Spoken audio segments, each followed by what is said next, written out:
এ দাদা ভাই, ভালো তো? ভালো কেউ থাকবা না, কারণ আমাদের ভারতে এখন মুসলমানের পিছে লেগে গেছে আমাদের মন্ত্রী নরেন্দ্র মোদী। কিন্তু সেই মন্ত্রী কি বলছি, একটা কথা মাইন্ডে রাখিস।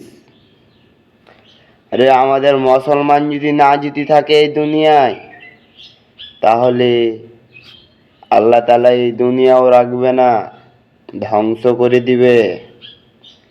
আর তোদের মুসলমানকে বলছি, একজনকে মারবে আজকে, আর একজন বলবে আরে আমাকে থরি নাকি মেরেছে যে আমি যাব তার জন্য লড়তে। আজকে তুই যাবি না, কালকে তোকে মারতে পারে, তোর জন্য কে যাবে? এই করতে করতে আমাদের মুসলমান নিচে নামতে আছে। যার কারণে বলছি, এই প্রুফটা দেখ।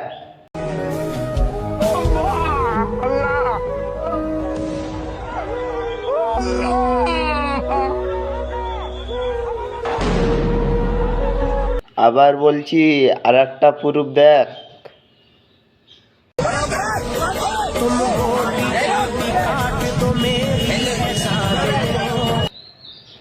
তার জন্য তো আমাদের মুসলমান পিছিয়ে আছে। বুকের ভিতরে হিংসা, ভাই ভাই হিংসা, এটা কেমন মুসলমানের ভিতরে? তোমার সোচটা কেমন? তোমার রক্ত রক্ত হিংসা,